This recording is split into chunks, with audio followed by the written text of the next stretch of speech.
Good morning, delegates. Good morning to everyone in the chamber and good morning to delegates online. Before we start, just a reminder that if you have questions for each of the presenters, you can submit them during the presentation online, either using the Q&A box on the web stream or on your conference participant app. Also has a Q&A button there. This session is session 6 and the theme of session 6 is People and Parliaments.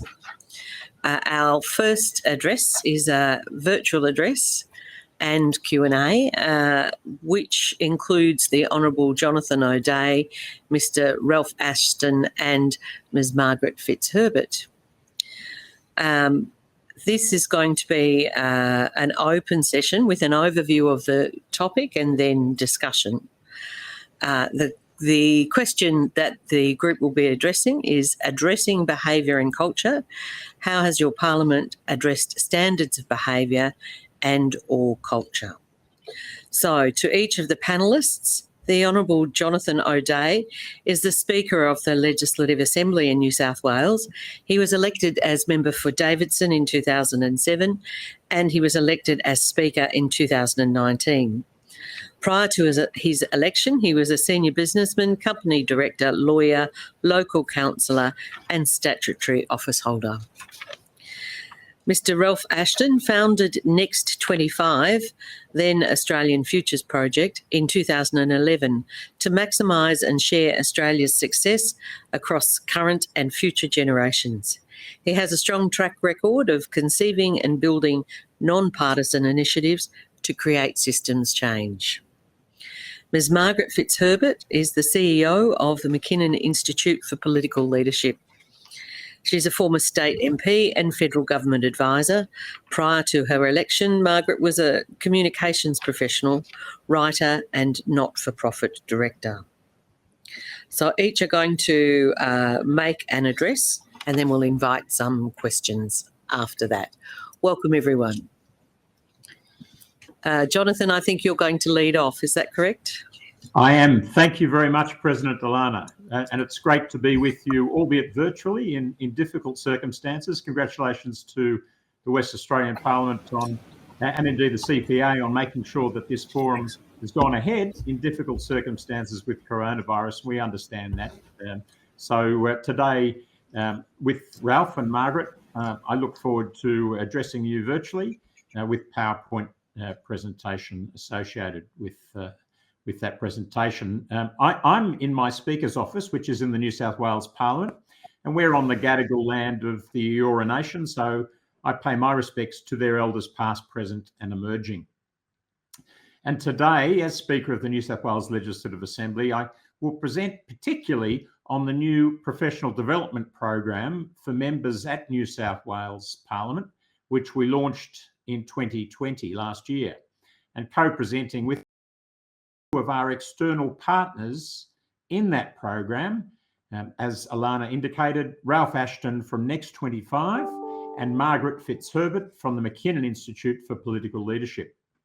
And I'm going to begin by providing a bit of a background to the program, some information on its development and an outline of its structure. I'll then hand over to Ralph and Margaret to outline their program components and the impact that they're having. I'll then come back to myself and I'll summarise some of the results and discuss some of the next steps. And then we'll have a great opportunity for some questions and discussion and certainly invite any input or thoughts or questions, whether it be from the WA Chamber or online. Just by way of background, there's no doubt that paths into politics are varied. There's no specific training required to become a parliamentarian, and there's no clear job description, and historically, little formal effort to develop and train members over the course of their parliamentary careers. A lot of it's on-the-job type learning. And members, whether they be new to politics or experienced campaigners, often find themselves dealing with difficult policy and ethical decisions in a combative environment and under intense public scrutiny. The job is undeniably challenging and unique. And the training, development and support mechanisms for MPs have been lacking. And there are a number of reasons for that, including the employment structure for MPs, the threat of media criticism for spending taxpayer money on themselves, certainly the busy nature of the job, making MPs often feel that they don't have time, the cultural forces at play that discourage MPs from undertaking professional development. And they include a fear of appearing vulnerable or perhaps a lack of understanding of the importance or value of that training and personal development. And then finally, with some MPs in particular, the personality traits of the type of person that's attracted, sometimes makes them feel that they don't actually need it. Maybe a little bit overconfident at times. Now, while all those personal factors are at play, there's no doubt in a broader societal sense that public trust in democracies and our public institutions has been declining. I don't need to go into detail there. I think everyone realises that that is the environment in which we're operating. So as Speaker, when I was elected at the beginning of the term of this Parliament, it was clear to me that if we were serious about rebuilding trust in the institution of Parliament, we had to first invest in the skills, the well-being, the development and performance of the very people at the centre of our institution, and that's our members. So I'll now just go into the development of the program. And certainly I found that in politics, if you want to introduce something new or innovate or make cultural change, there are three things that are helpful to do. Firstly, realise that it does take time. Things don't happen overnight. Secondly, work out who your champions and your influencers are. And thirdly, involve the politicians themselves in the development phase. And certainly, creating an excellent professional development program for MPs and then trying to implement it was never going to be enough of itself. The key to success wasn't just creating something enticing for MPs to participate in, but actually engaging them in the process, communicating the why and building support from within and outside the organisation. And that process began inside my Speaker's office with some key meetings with external experts, people like Margaret and Ralph, who you'll hear from shortly, to ascertain what might be available to be offered, what might be attractive to MPs, and what they, as well as us, were hoping to achieve. And having, I suppose, the support of a presiding officer and one of my staff members helping drive that in a fairly focused way meant that we got off the ground reasonably quickly. Secondly, then we held a roundtable, which involved those same external experts, other external stakeholders, including an ICAC commissioner and some academics, as well as a number of members from both houses, including the party whips. And that roundtable allowed us to flesh out the why, to secure broad agreement on the pillars and the elements of the program, and to build some momentum and buy-in among the key stakeholders. Thirdly, we then formed a professional development working group, and that was made up of senior leaders from all three parliamentary departments, the LC, the LA, and Department of Parliamentary Services, to help further drive and support the implementation. Fourthly, we held what we called a Breakfast of Champions, which was an internal briefing event which brought more influential MPs into the fold and gave our external partners an opportunity to introduce themselves and their bespoke programs, while also educating MPs about what was being developed for them and why. Fifthly, we developed a glossy brochure. It's the brochure you can see there, the front cover, to provide an overview of the program. And we mail that out to all members of Parliament with an accompanying letter from the presiding officers, both presiding officers, and also sent it electronically. Sixthly, we secured some targeted mass media coverage about the program. Now, it may be that some MPs don't always read their emails or letters, or things that are posted to them, but they generally have an idea when a colleague or media are talking about their workplace on the radio or in the paper, and having that external endorsement and coverage and discussion of the new idea was an important step in building momentum. And then finally, in May 2020, during a global pandemic, we launched, or more precisely, e-launched the program to the parliamentary community with an email out and a series of embedded videos from the presiding officers, but also from our external partners. Now, following deep consultation, I'll just talk a little bit about the structure of the program as is outlined in the brochure, which we can make available to anyone who's interested. And the professional development program was developed with three main pillars. They're on the screen now. The first one was around thought leadership. And under thought leadership, there's a variety of off-site courses with external organisational partners, as well as internal events that encourage deep thinking and skills development. Secondly, there are educational resources, tools, including a new micro-learning app on mobile phone, as well as events that enhance the education of members about their compliance responsibilities, so more about the legal need-to-knows. And then thirdly, reinforcing a number of support mechanisms or services to ensure members feel adequately supported in their role. And I'll just explore each of those three pillars now in a little bit more detail. Firstly, the thought leadership.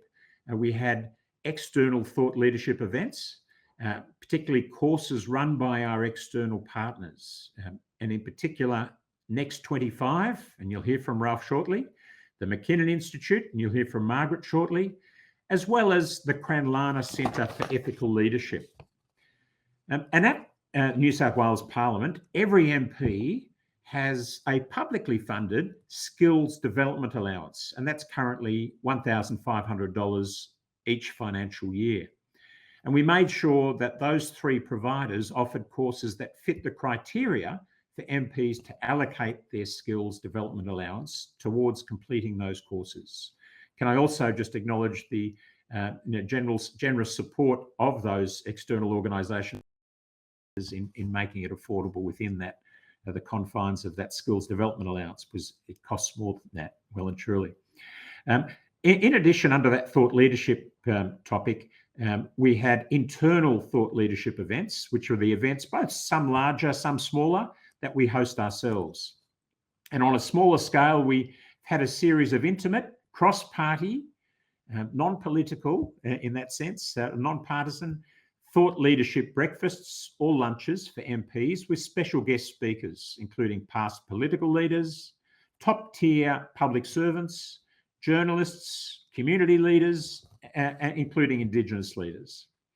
And then on a larger scale, we've annually hosted, we've had two now, an event called the Bear Pit, B-A-R-E, to mark International Parliament Day.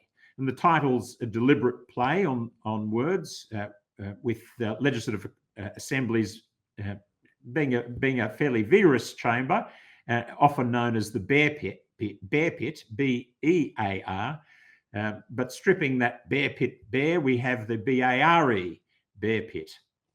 And that was run in partnership with the Ethics Centre in New South Wales. And it's essentially a public panel discussion conducted in the chamber, broadcast live on social media, really good following, particularly through Facebook. And as I said, done in conjunction with the Ethics Centre. And those panels have included high-profile guests, including current and former members, journalists, commentators who discuss contentious ideas alongside an engaged online audience who can interact as part of the proceedings. I'll then now just turn to some of the educational resources. As part of the program, it involved wrapping up some of the existing educational offerings the Parliament was already providing. For example, procedure drop-in sessions or lunchtime briefings by external agencies and internally, but also introducing a number of new initiatives. And they included media tours, which gave MPs the opportunity to take a private tour of a major newsroom and meet key editorial staff with the aim of improving understanding and the relationships between people who work in the media and in politics. We also introduced a micro-learning smartphone app, and it's known as EdApp. It's an Australian startup that delivers workplace education and training via short, bite-sized lessons on your smartphone. And the Parliament worked with EdApp to develop those courses which we've launched, focusing on compliance, addressing obviously important but sometimes a bit boring aspects that can bring MPs undone. We've all seen MPs come undone. They can always know more and more proactively prepare themselves for challenges. The first course, in particularly around compliance, covered claims and entitlements. The second was a revised code of conduct for members, addressing that. And the third focused on electoral law and was developed in partnership with the New South Wales Electoral Commission. Then in addition to that, we've also had online sessions fairly recently to complement those applications and topics run by the clerks, along with other senior parliamentary officers or external authorities being involved as appropriate. And then the third broad pillar of support mechanisms involved informing members about services on offer and the people that they can turn to for ethical and educational support. They do operate in a difficult cultural environment, and some of those support mechanisms include parliamentary ethics advisor and support through an employee assistance program partner. I'm now going to throw to Ralph. So having given that brief overview of the program, Ralph Ashton from Next 25, one of our external partners, will give an outline of their offering. So thanks, Ralph. Thank you very much, Mr. Speaker, and good morning to everyone who's viewing. I also acknowledge the Gadigal people of the Eora Nation and pay my respects to their elders past, present and emerging. Next 25 is a non-partisan, non-profit organisation, and we work to ensure that Australia has what it takes at a systemic level to maximise and share its success across current and future generations. And part of that is obviously having our institutions and those in our institutions, including our important institution of Parliament, able to do the job they want to do in service of the community, in service of those who elect them. So Next 25 leadership, if we could go to the next slide, please, is designed specifically to support parliamentarians to three things: reconnect to their values and their desired legacy. And in our experience, parliamentarians, because of the busyness and complexity of their job, get distracted from those two important things, their values and their desired legacy. So reconnect to them, strengthen their capability to respond to the challenges of the 21st century. As the speaker mentioned, it's not an easy job. And importantly, restore trust in the political system. And social research we've done in another of our programs shows that only 22% of Australians believe that politicians act in the public interest, just as another data point for you in terms of the gaping trust gap. So our program, Next 25 Leadership, has a 7-year track record. We built it on the suggestion of senior federal politicians and had input from former politicians as we built it. We've had 8% of all parliamentarians across all Australian jurisdictions through the program. And since I'm coming from New South Wales and speaking to you in Western Australia, at least the physical part. We've had over 10% of the West Australian and New South Wales parliaments through our program. Our program focuses on self and system. So we're looking for personal transformation that leads to greater influence in the system towards the legacy that parliamentarians want to lead, and to have greater influence in transforming the system so that it does rebuild that trust with the electorate. It is heavily subsidised, as the speaker mentioned. And if we could go on to the next slide, the hexagons, the one just before, thank you. It is a suite of offerings to provide a wraparound support. So it centres on a 2-day leadership course, which we run in collaboration with UNSW in Sydney and the Australian National University in Canberra. We also offer an online program. That is 2 days. It is then followed up with a half-day follow-up workshop, and that leads into optional ongoing coaching, which is really focused on that self element of self and system. And for those alumni who want to work like the New South Wales speaker has, and some of our alumni from Western Australia have, on transforming the system, we support them through system change workshops and action labs. And we also bring our knowledge from other programs into Parliament through our Navigating the Public Interest seminars. We connect alumni with the public through a blog, and we work with system stewards to improve the system. The 2-day course is anchored in values, leadership, and systems thinking, and it draws on global best practice in all of those areas. So we've scoured the world, and we work with a wonderful organisation in Perth to bring this program and have transformation in 2 days. It's the start of an ongoing journey. We know it works. We create a very safe space for open and vulnerable cross-party conversations, and this leads to transformed relationships, perceptions, and capability. So 3 things we hear a lot is there's surprise, that MPs are surprised that their opponents are actually humans and have shared ambitions, frailties, vulnerabilities, and challenges. There's surprise that there's so much shared dissatisfaction with the system from across the political spectrum. And there's a sense of relief and possibility from knowing that they are not alone. We also know from our evaluation over the last 7 years that 100% of alumni would recommend the course to their colleagues. 100% of our participants say that they have improved their ability to lead and to govern, and 100% of our participants have said they have improved their power to drive change towards the legacy they entered politics for. We've seen 2 big barriers to parliamentarians taking part, and the speaker has mentioned them. One is financial, and the second is cultural, which is really about the fear for being weak, for admitting that one might need to get better at one's job.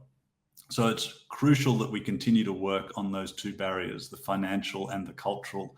And our work with the New South Wales Speaker and his office has set systems change in motion with that new funding and with all the work that they have been doing to remove the barriers around cultural hesitation, and expanding the opportunities for members of Parliament to do professional development. So I acknowledge and congratulate the New South Wales Speaker and his team, because I believe this, what he and his team have done, is leadership in action, is culture change, is rebuilding trust with the public.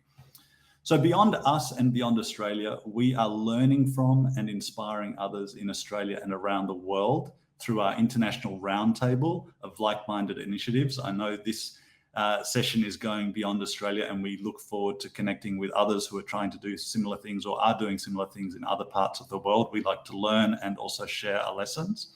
And we're proud to have paved the way in Australia and overseas for others to emerge in this important ecosystem at home and abroad.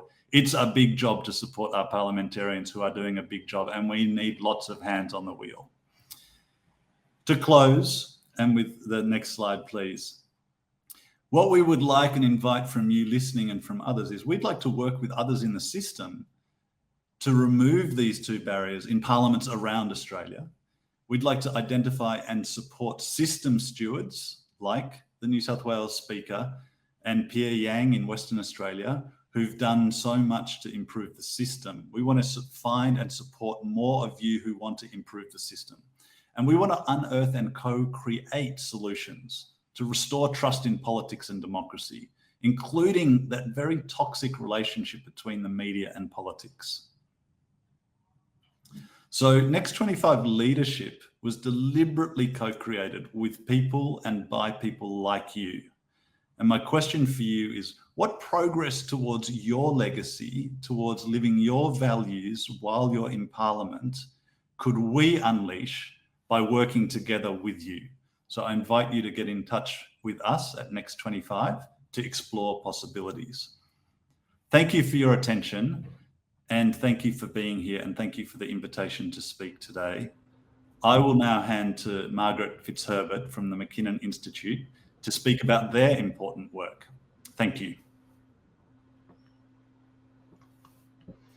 Well, thanks very much, Ralph. I want to echo the comments that you made about seeking everybody's input and support in getting involved in the work that we're doing. Our door is, like yours, always open. I'm very grateful for the opportunity to speak, and I want to acknowledge the elders of the Boonwurrung Nation, which is where I come from today, and acknowledge their leaders and elders, past, present and emerging, and those of the lands of which all of us come today as well. And thank you to Speaker O'Dea for the leadership that he has shown in this space. The Mckinnon Institute is a partnership between Monash University and the Susan Mckinnon Foundation. It was formed in mid-2019 and we started delivering programs in early 2020, which was a very interesting time to start doing that. The Institute's purpose is to improve political leadership in our country by providing professional development for MPs, both state and federal. And it was intended to address a gap which Speaker O'Dea has spoken about so eloquently. Unlike many professions, MPs don't have professional development, and it was considered that this was an ideal way that we could make a contribution. Mckinnon is non-partisan and not-for-profit, and we have the benefit of a very generous philanthropic donation from the foundation that enables us to do the work that we do. Back in the start of 2020, we were about to commence with our very carefully planned first program delivery, but like everyone else, we discovered that the world had different plans for us. So we moved online and we created a program called Political Leadership for 2020. And this included much of the content that we had planned to deliver already. And this includes things like an MP's role in the community, running a really effective office, policy development, your own wellbeing.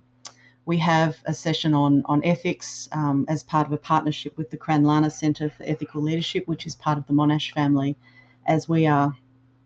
But the program also included content that was specifically relevant to last year on COVID and governing in a time of crisis. We presented it to members of Parliament in New South Wales and in Victoria. And this year we have changed it again and extended that to MPs in other states as political leadership for 2021. And this year we have more of a focus on the challenges of the impacts of COVID and the implications for those of you who have the important jobs of representing us in Parliament. Advanced Political Leadership is our flagship program, and it's directed at state and federal MPs who are likely to be ministers. This year the program was planned to be a 5-day intensive as well as 4 on-site workshops, but COVID has forced us to be online for much of that rather than face-to-face as we intended. We have this year a small cohort of people.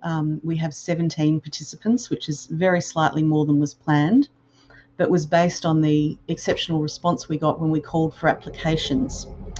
MPs are required to apply for advanced political leadership, and an independent panel assesses those applications.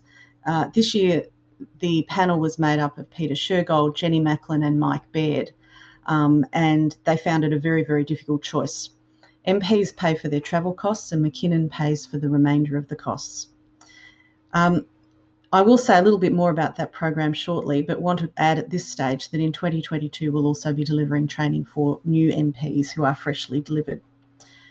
We've been thrilled by the response to what we've been able to create and deliver.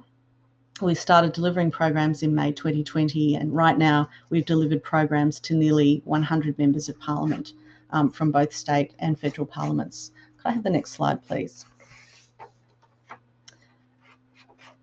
Thank you. Our presenters are exceptional and practical, and this slide shows you some of them. Yesterday, for example, we did have a session of advanced political leadership, and that consisted of a first session with former Premier Mike Baird on policy reform, which was very reflective on his part. And that was followed up by Genevieve Bell from GovLab in the United States, who was an advisor to President Obama and has also provided advice to a range of world leaders, including David Cameron and Angela Merkel. One of the challenges to us is how we measure the success of what we do.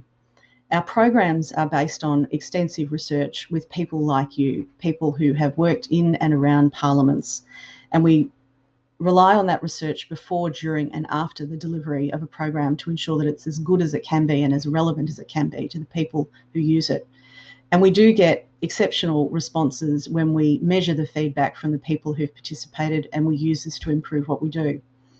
But we want to identify other ways to measure success, and that means research. The detail of this is beyond the time we have today, but mapping this will be a focus for us in 2022.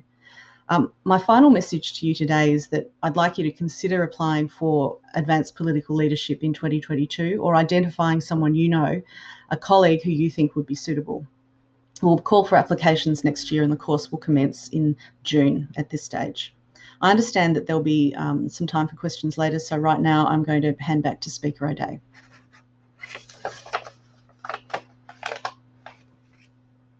Both Ralph and Margaret, thank you so much. I'm just now going to just touch on some of the results that we've seen in New South Wales, as well as some of the next steps that we're planning.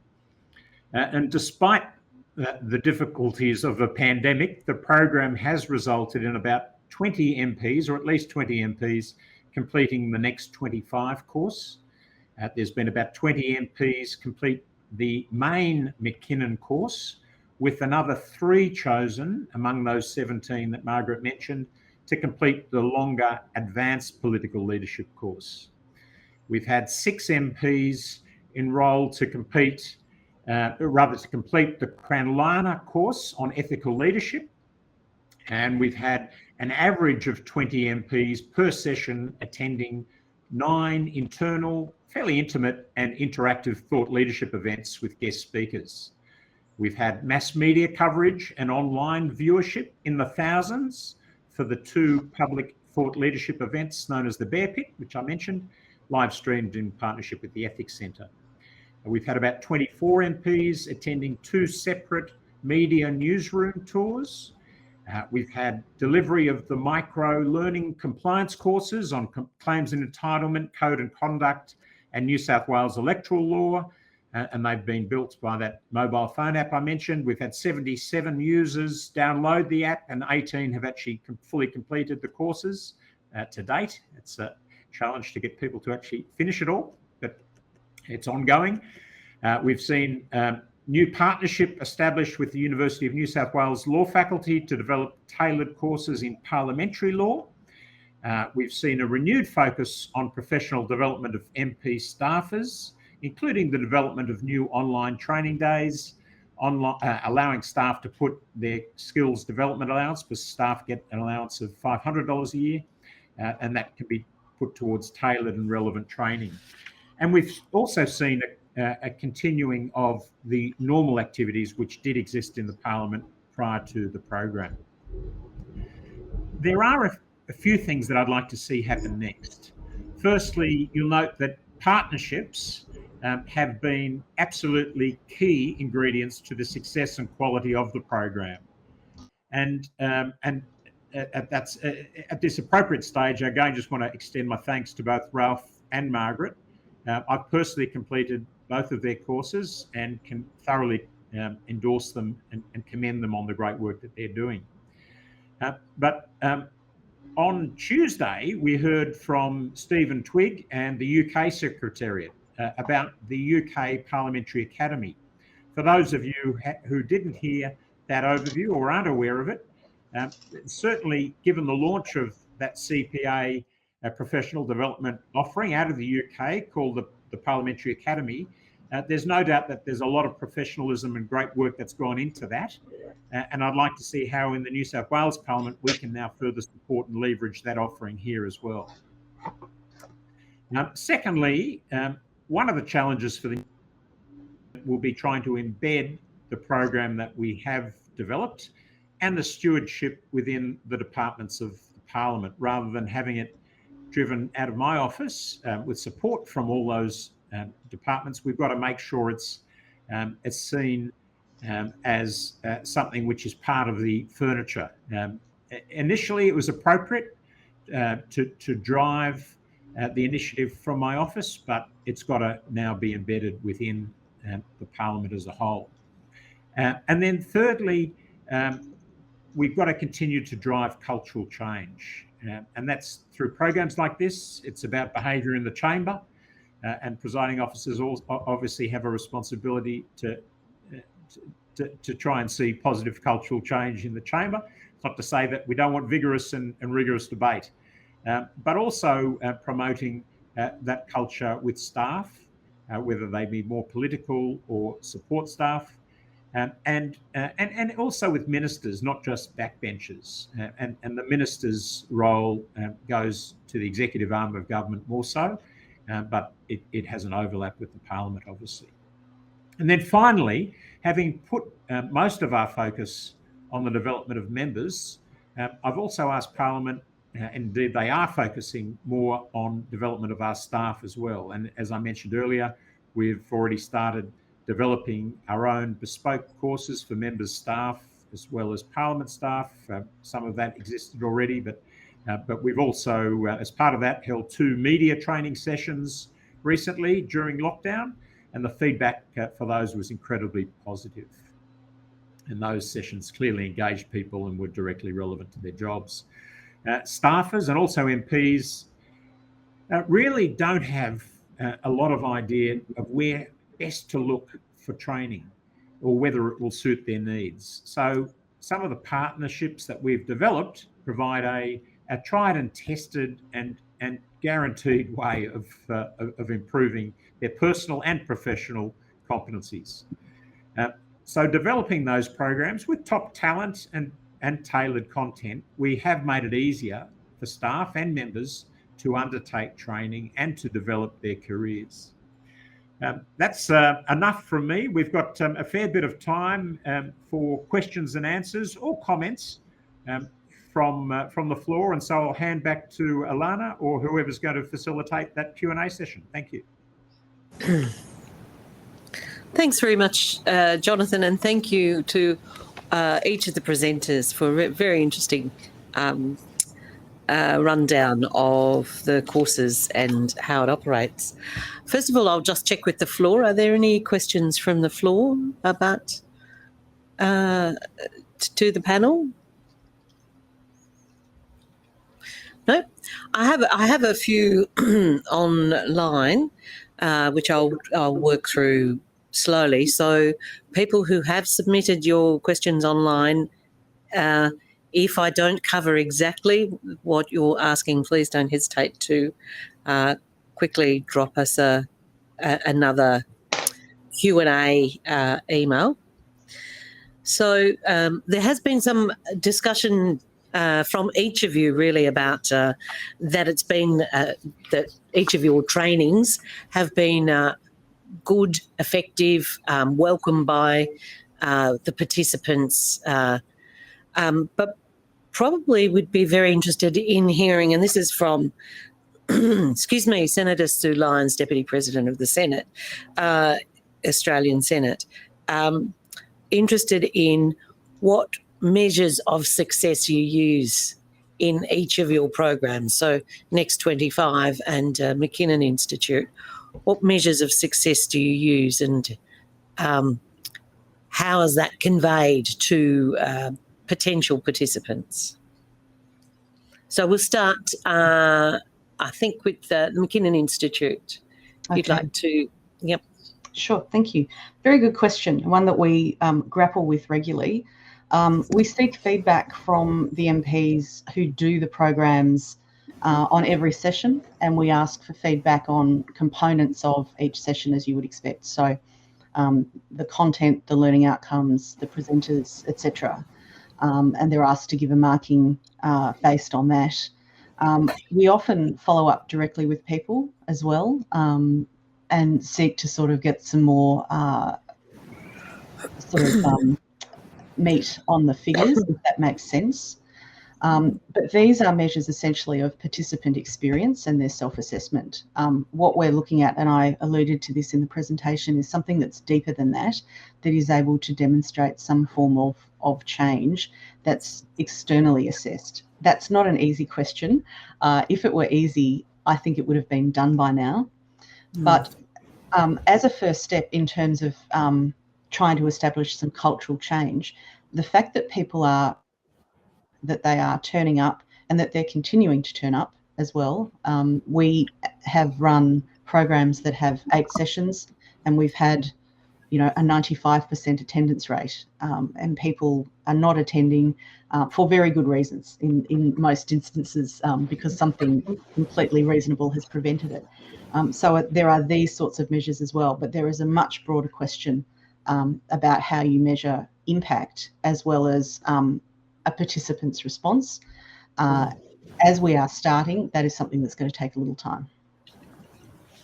Thank you. Let's go to next 25 to address the same question about measuring success and including participant engagement.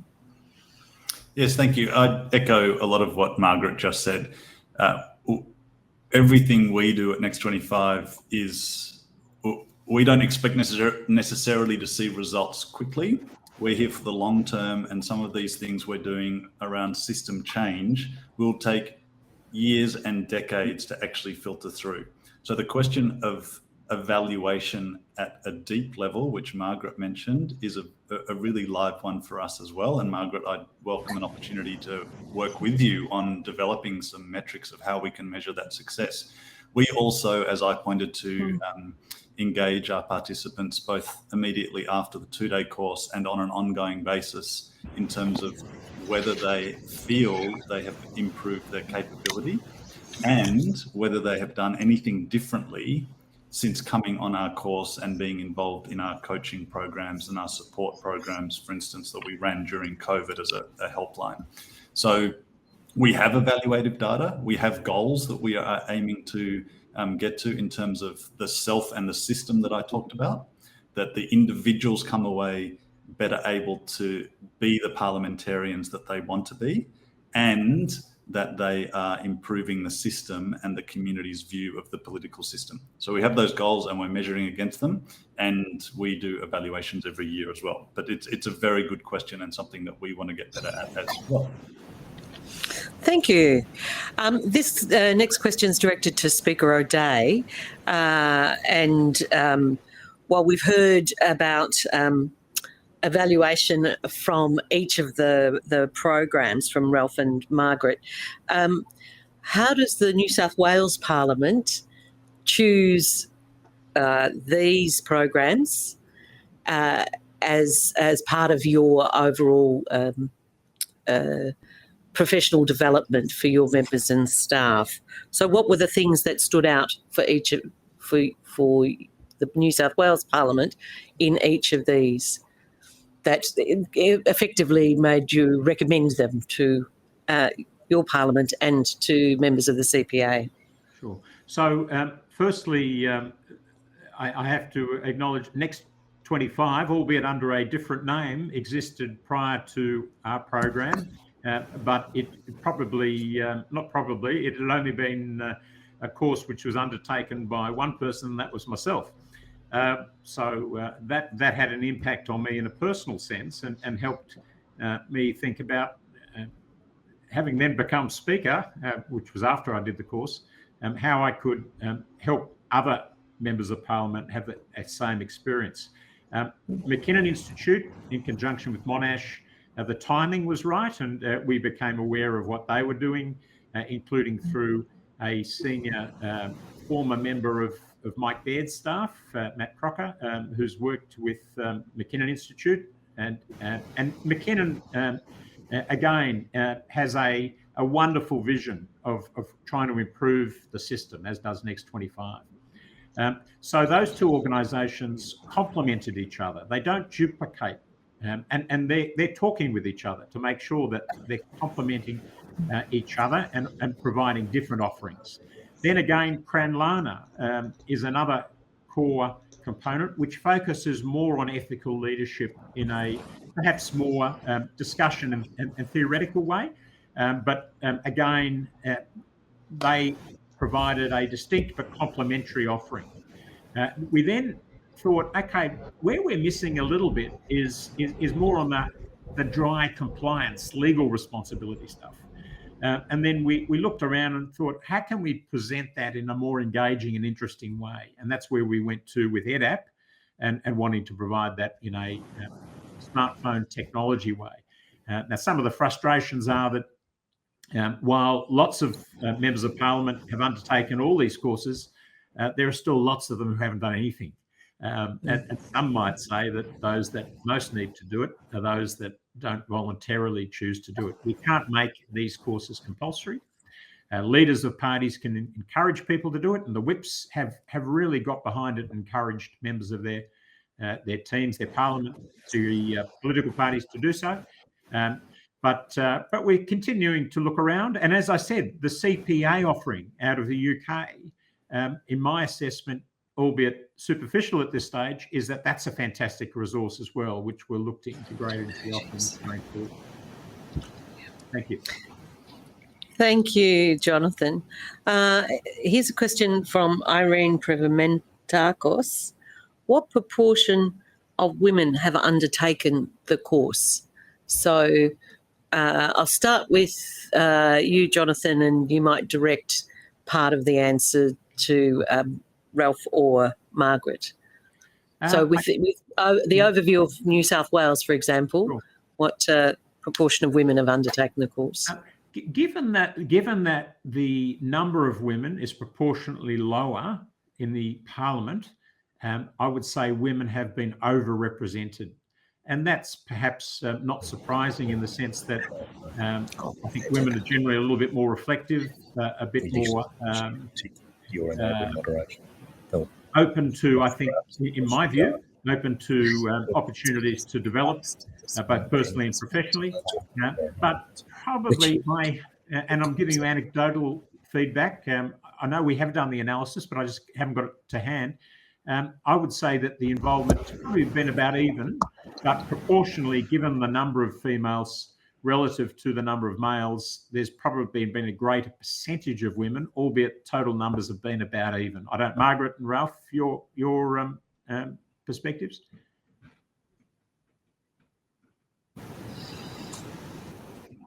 Had participants in our programs in a way that reflect the numbers in the Parliament, which is interesting. On that basis, we do have slightly more women than you would expect on a proportionate basis if it was a mirror reflection. But what is interesting is that when we called for people to apply for advanced political leadership, we had, by a slight margin, more women applying than men, which is a very interesting outcome. And for us, we pretty much had, over the 7 years of the program, we've had a equal number of men and women. So just to reinforce the speaker's point there, that means proportionately there have been many more women than, or not many more, but there have been more women than men. So an equal number in raw numbers from us. Okay, thank you very much. So a question has actually dropped from my screen, so I'm going to try and do this question from memory. But what, for each of the programs, what part of the training raises the issues of the combative nature of Parliament and the poor treatment of women in Parliament? So let me start with Ralph from Next 25. So the combative nature of Parliament and the poor treatment of women in Parliament. So what part of your program would deal with that? Yeah, so the combative nature of Parliament, we ask parliamentarians towards the latter half of our two-day program to think about the system of Parliament and around Parliament and how that works, and what they think is effective about that, and what they think is leaving the legacy they want to leave as parliamentarians and hampering that trust between Parliament and the people.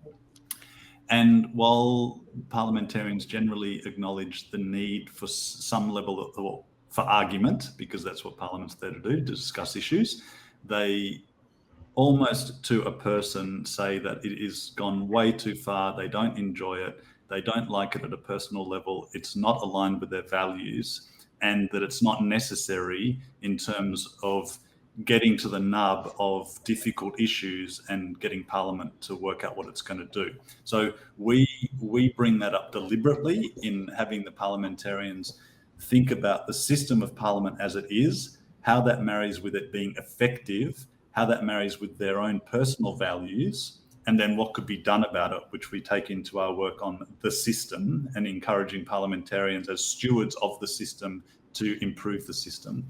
In terms of the treatment of women, that comes up anecdotally. It doesn't come up that often in in our program.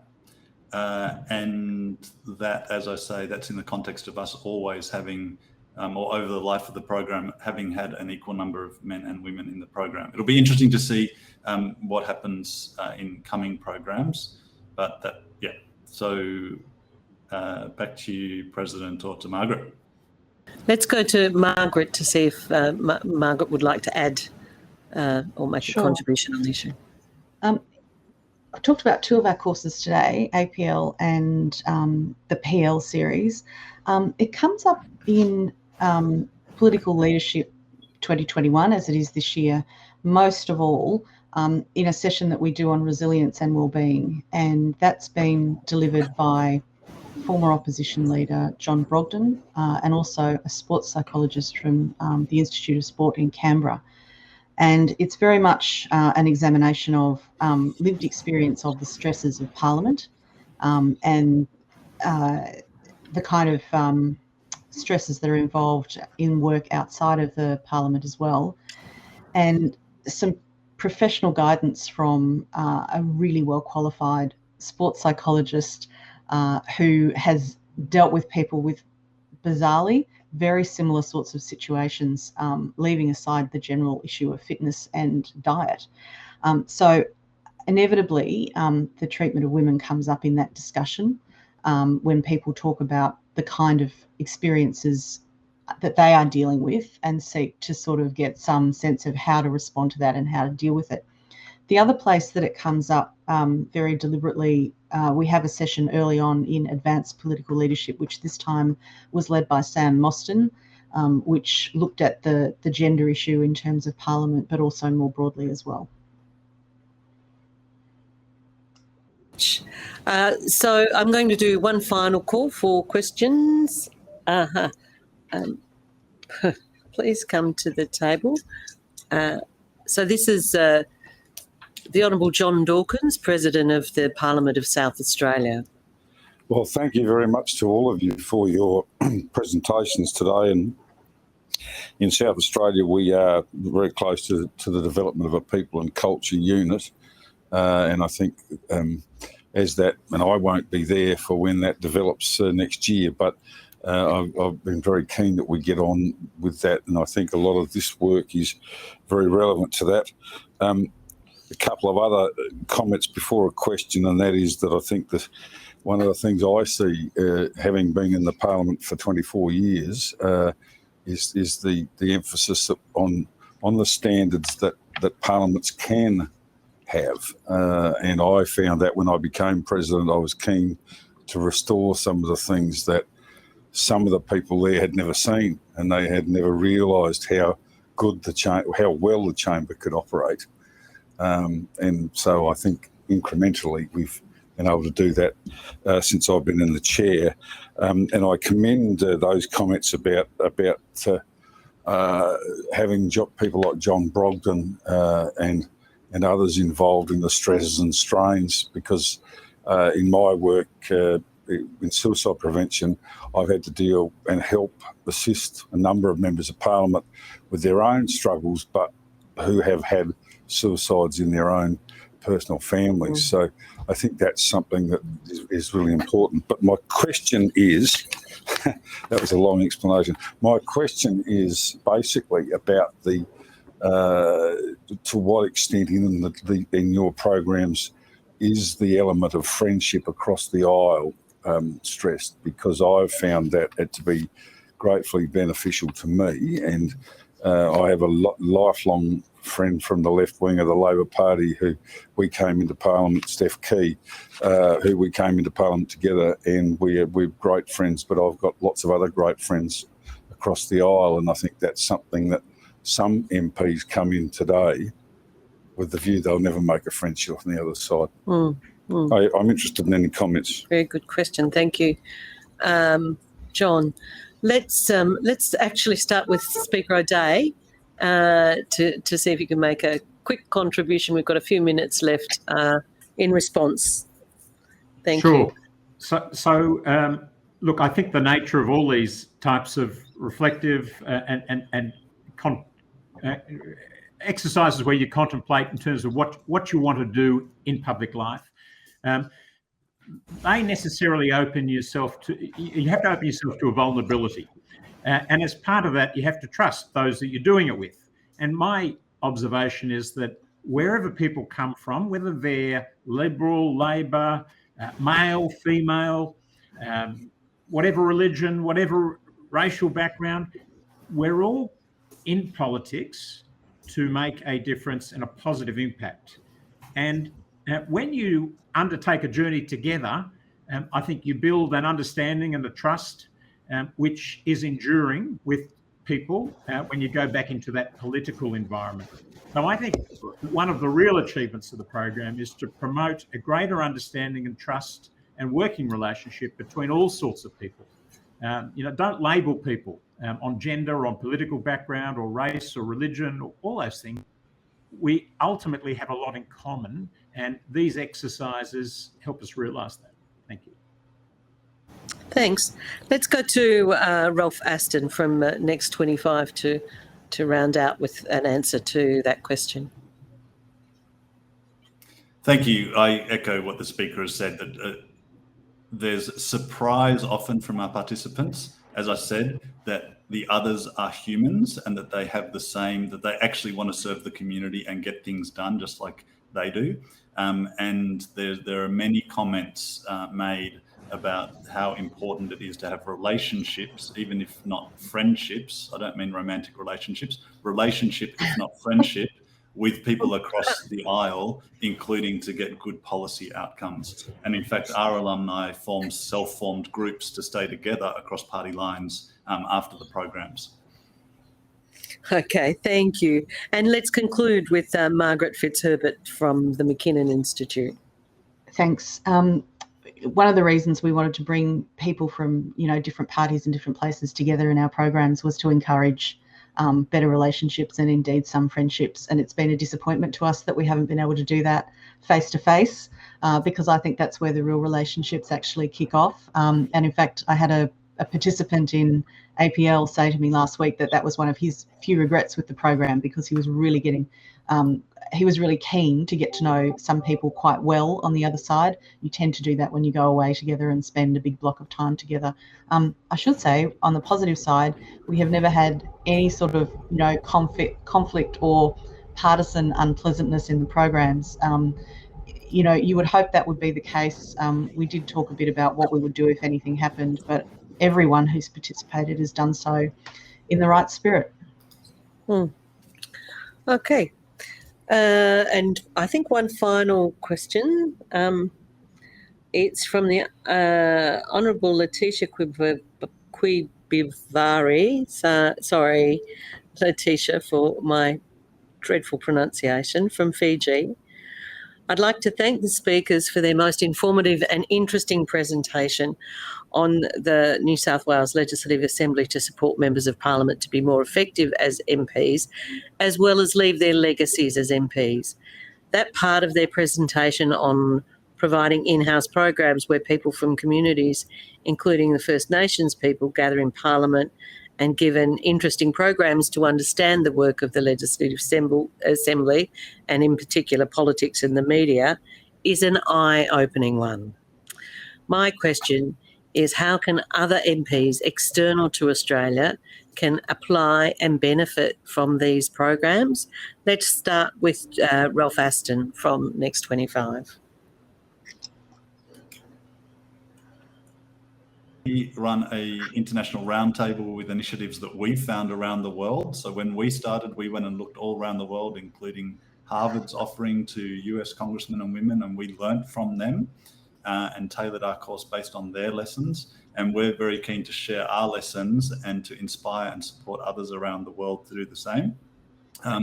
We have, through COVID, created an online version of our program, and it would be an interesting question of whether there's interest and support to deliver that and open that up to members of parliaments from outside Australia. And we at Next 25 are always keen to share lessons, to collaborate, to cooperate and create something great for parliaments in Australia and around the world. So please, Letitia, get in touch with me and let's see what we can do together. Thank you. And Margaret, would you like to conclude with a comment? Thank you. Look, we have no plans to expand outside Australia at the moment, but we're always happy to talk and see what might be possible if you want to get in touch. We have looked with interest to what the New Zealand Parliament does with its training, because we think that's been a really interesting model that's been very, very successful over there. So we recognise that there's scope for us to learn from overseas, as well as you know, potentially speak to people about what we might be able to provide. So please get in touch. Okay, thank you. And to all three of you, the Honourable Jonathan O'Dea, Mr Ralph Ashton and Ms Margaret Fitzherbert, thank you very much for your contribution. It was incredibly interesting and very engaging, and I know that there is a high level of interest in professional development and right across and in this chamber. Thank you very much for your time and we wish you well. Thank you. Thank you. Delegates, we're now going to take a 15-minute refreshment break, which means that we will recommence at 9:45 Western Standard Time. Thank you.